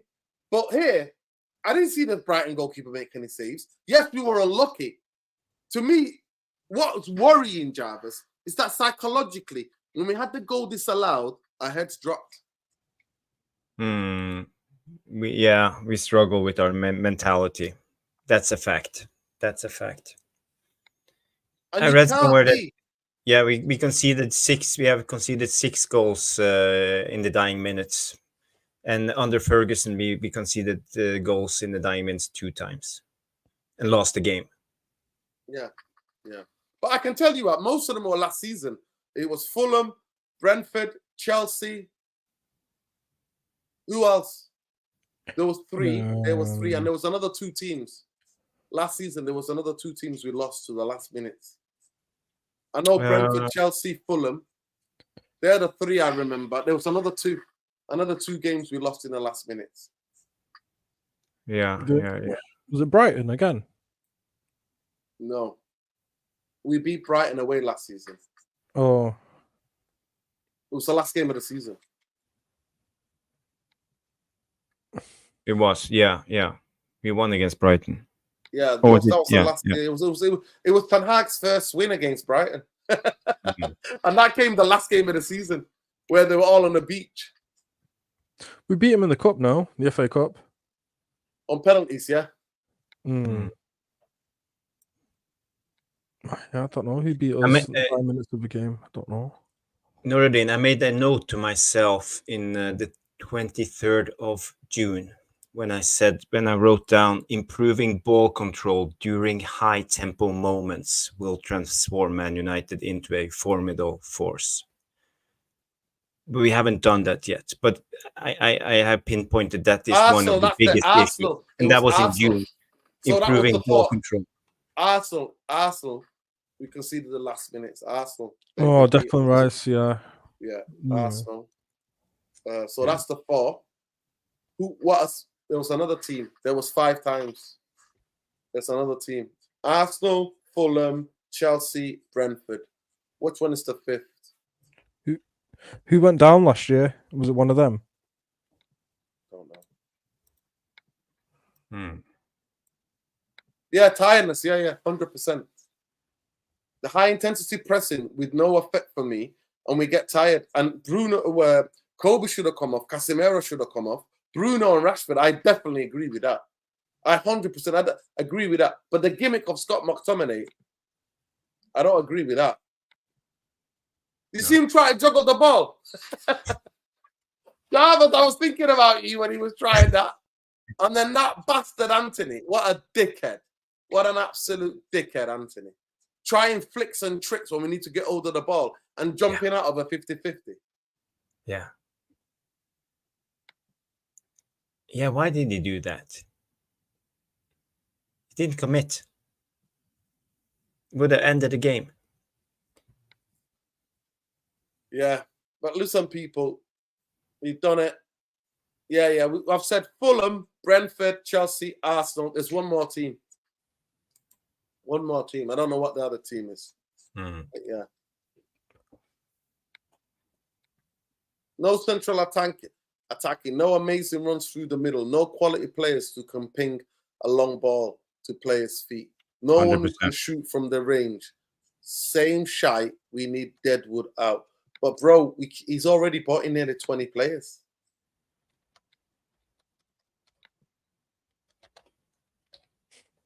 Yeah, I said Fulham at home, bro. I did say Fulham at home. Fulham at home, Chelsea away, Brentford away, Arsenal away. There's another team that we lost the last minute to last season.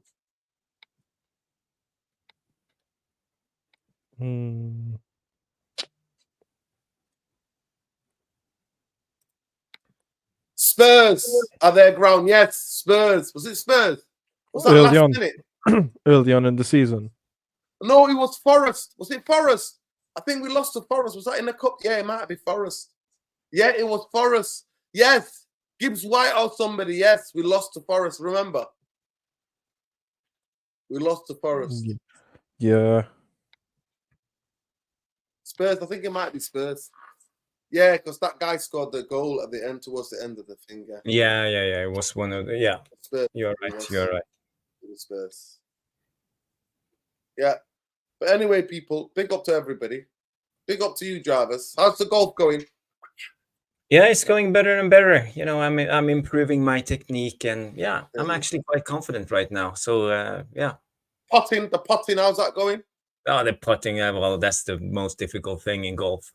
Getting your swing is like, that's the, I would say that's Easiest. more, yeah. But the putting, you have to just slowly. You know what? Sports psychology, because I did a sports degree. That is actually what we talked about, the sports psychology. It's making it second nature. So do you have your golf ball? Do you have a big cup? Or do you have a small cup? Just there while you, when you were making your breakfast in the morning? Yeah. Honestly, I'm telling you, all the little things to improvements. In the office, sometimes at work, you need to get up, stretch because you're behind the computer all day. Having a little cup there, slide the cup down, face down like that. Mm-hmm. Get the ball, get the thing. It's all about every other way you can get that. Nuruddin, next time I come to Manchester, you and I go to the golf course and go 18 holes. Yeah, that'd be sick. Yeah, why not? That is the worst sport for me. I absolutely detest it. I understand what it does for people's mental health, but I'll get a couple of badminton and we'll go to my gym and we'll play some badminton. Yeah, I love badminton. I can play badminton all day. Table tennis. Table tennis. Yeah. Well, golf. then you have good eye-hand coordination. Golf will be perfect for you. I bet you will be quite good at golf. Honestly, I can't be asked. I despise that. In Manchester, the place where we used to want to play football, they turned it into golf. I hate them. I hate the golfer. But you're my favorite golfer, Jarvis. You're the one that I know. People think it's a rich man sports. It's not. Well, in this country, it is. In this country, it's a very elitist sport. It's a very elitist sport, and it's very kind of like they take over, bro. They take over and destroy football grounds and turn it into golfing, and it's horrible. And the people who play here, Eski will tell you. I think egalitarian society like Norway is totally different. You're more egalitarian society. Yeah, we are. Yeah, that's true. That's true. And sport to you all, but yeah, here, crazy golf. Yeah, crazy golf. It's all right. Crazy golf is good. Yeah, you know what I mean. Big up to everybody though. Nuruddin, close the stream. We're still crap after 3 years. Ten Hag. Back to life, back to reality. No. Don't let the PTSD take you guys. You know, it's still Come early on. days. Things can change around. You know, who knows? By Christmas, we will be top 4, maybe top 3. It could Top of the happen. league. Yeah. You never know. Yeah. We Come could, on. we Big could up actually. Alien Tenno. Alien Tenno. I'm probably the tallest spinner you ever saw, mate. 6'4" spinner, spinning bowler. I just like the way the ball spin. So that's what I would practice. Not the fast, but just the spinning the ball cricket. Hmm. Do you understand cricket, Jarvis? Do you ever play Yeah. cricket? Yeah. Did you ever play cricket in Norway? No, not in Norway. I've been to India a couple of times. Actually, they play Wow. cricket all the time. They play cricket all the time. Yeah, Yeah. wow. There you go. Been to the home of cricket, you know, Mm. Asia. Yeah. Pick up everybody. Please smash a like on the video. Subscribe to the channel. I just wanted to break it down. I went and got the photos. I broke it down. I wanted you to see the Mr. Goals. Even if you can see them, that's mad. But the idea that Manchester United came up against a Brighton team that didn't press the ball as well as they liked and gave us all these opportunities to beat their high line was shambles. Bruno caught offside. Rashford caught offside. Seski caught offside. Ahmad at once got caught. Most Manchester United attackers, the passing in the last third was the biggest shambles I've seen in a long, long time. It was absolutely abysmal. And you don't win games if you can't have sustained possession up the pitch and your passing's crap. But yeah. Nordin, don't you think like a player like Ericsson would have done well coming on? Yeah. Type of game? Ericsson could have done well, yeah. Yeah, he actually have a pass in him. Yeah, You know, yeah. He did actually Big pass up the ball. Eski. Listen, big up Eski. Yeah, man. Yeah, big up Eski, yeah. This is what Jarvis wrote. So let me see if I can get this up here. Jarvis wrote this. Yeah, Wow. it's too long, but you know, it's my thoughts of what Ten Hag needed to improve. You know what, before Jarvis? the Actually, you know what? Save it for the next show.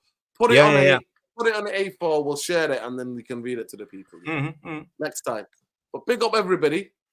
Love and light. But let's get into it. Jarvis Bowley, 7/7, Monday night, 9 o'clock. Him and Stu, 2.5 hours streaming at Man UFC Realist TV. Jarvis Bowley on Twitter. Eski, you'll never see him on Twitter. Never see him in any other channel, even maybe Jarvis Corner. You'll never see him anywhere else. Eski, big up to you, brother. Yeah, man. Scott McTOMINAY is leaving. Eski's one of the biggest fans. Well, if he leaves, I don't believe he's leaving, me personally, but you know. I actually also think we need more than UGARTE. If Ericsson's leaving, apparently this was happening. Ericsson's going to be leaving. Scott McTominay is leaving. Lindelof, apparently, according to his missus, doubt that very much. But all these players are leaving. I doubt it. I do not want Sterling. Sterling, if you had a very stable football club and a stable manager who can get the best out of him, I would take him. But I'm not taking him now. We're too unstable still. Who would I take from Chelsea? Lavia. Malo Gusto. Yeah. Oh my God. Gusto. Yeah, for sure. Gusto or Lavia? I'll take Gusto or Lavia. Either of those. Actually, but no, Nkunku in our team. Nkunku? Nah, he's too injury prone, bro. Maybe. He's too injury prone. But yeah, people. Big up to everyone. Let me just check. Is there anything else I've missed out tonight? Check what I wrote. What the show is going to be about. We talked about Jenas, the waste man that is Jermaine Jenas. We definitely need more than UGARTE. I've said that to you. Apparently, Eric Ten Hag is trying to stop the Scott McTominay. Bruno, well, I wish he was Hector. Sorry, not Hector, Lilas. But you know me too well. Chukwuemeka, he's a bit too injury prone as well. No, I don't want Chilwell either. Casado, Cucurella. Yeah, I'll take Cucurella. Would you take Cucurella? Actually, I would. Yeah, I would take Cucurella. I like him. Yeah. He's actually a really intelligent player. His off-the-ball movement is fantastic. You saw it in the Euros with Spain. For Spain, he was one of their best players. Yeah, he was. Yeah. But we don't have that type of coach that gets the best out of players like that, James. We don't have that. But yeah, according to Laurie Whitwell, Eric Ten Hag is big on. It's a big Scott McTominay because Scott McTominay saves his career. Comes up the bench, wallop, get it in the box, get it in the mixer, saving it. Oh, man. Nah, mate, we're not here for that. But anyway, big up to him. If Scott McTominay goes, good luck to him. Good luck to him if he leaves. We'll do a little tribute. We'll get Esky back on so he can sing. Da, da, da, da, Scott McTominay. We're here. Excellent. Oh, Excellent. yeah. Colwell, yeah, maybe. But big up to everybody, like I said to you. Mr. Structure on here, people. That guy, Red Devil. Bowley 77. Esky, you don't see him anywhere else. Good night, people. We broke it down for you. Please let me know in the comments about the analysis of the game. The bit of the breakdown of the game. Let me know. You want more shows like that? Me and Jarvis hopefully will do it. I thought I was going to do it tomorrow, but I did it tonight instead. Yeah, But it's okay. It's okay. Love people. Big up. Free Palestine, free the Congo, free Tigray, free Ogaden. Stop the genocide, end the occupation, decolonize. Free the people, free the land. Viva Palestina. Good night.